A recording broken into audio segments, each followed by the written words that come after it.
అందుకని శ్రీనివాసులే కాదు, ఏ మగోడు కూడా 3 పేటలు వేస్తాడు. అవునా కదా? 4 పేటలు ఇచ్చు కదా, 2 పేటలు ఇచ్చు కదా.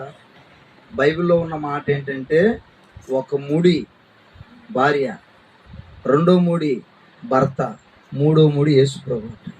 హల్లెలూయా చెప్పండి. ఒక ముడి భార్య, 2వ ముడి భర్త, 3వ ముడి యేసయ్య. యేసయ్య మన మధ్యలో ఉంటే మనకు ఆశీర్వాదం. యేసయ్య మన మధ్యలో ఉంటే మనకు దీవెన. అందుకని ఒకవేళ ఎవరైనా యేసుప్రభుని నమ్ముకోకపోతే ప్రతి ఆదివారం గుడికి వెళ్ళండి. దేవుడు మీ జీవితాల్లో కూడా గొప్ప కార్యాలు చేయనుగాక. ఆమేన్, ఆమేన్. సరే, ఈ సమయంలో చేతులు పెట్టు, చిన్న ప్రార్థన చేద్దాం.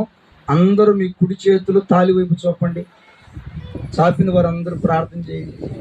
కళ్ళు మూయాలి, అందరూ కళ్ళు మూయాలి. ఈ తాలి వైపు అందరూ కుడి చేతులు చాపాలి. 3 పేటల తాడు త్వరగా తెగిపోదు. యేసయ్యే 3వ పేటగా ఆ బిడల మధ్యలో నిలబడాల. అందరూ కళ్ళు మూసుకుందాం, నోరు తెరద్దాం. అందరూ కళ్ళు మూసి చిన్న ప్రార్థన చేద్దాం. ప్రేమ కలిగిన మా తండ్రి, ఆశ్చర్యకరుడైన యేసయ్య, నీకు వందనాలు. నీ బిడ్డలు ప్రమాణాలు చేసుకున్నారు.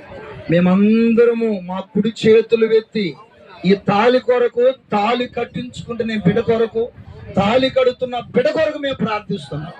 ఈ తాలిని ఆశీర్వదించండి, ఈ బిడ్డలను ఆశీర్వదించండి. 100 పంట ప్రభువా, వీళ్ళిద్దరిని బట్టి మేమందరం సంతోషించాలయ్యా. ఈ తాలిని, తాలి కట్టుకునే బిడ్డని, తాలి కట్టే బిడ్డని దీవించండి, ఆశీర్వదించండి. యేసు నామములో అడుగుచున్నాము తండ్రి. ఆమేన్, ఆమేన్, ఆమేన్, ఆమేన్. సరే, నా సాయి చూడాలా, నా సాయి చూడాలా. శ్రీనివాసులో బైబిల్లో ఒక ఆయన ఉన్నాడు. ఆయన పేరు యాకోబు, లాబాను. ఏం పేరు? లాబాను. ఈయన పాపం సిగ్గుపడిపోతున్నాడు. తొందరగా నా పని కానీ నేను వెళ్ళిపోతానా?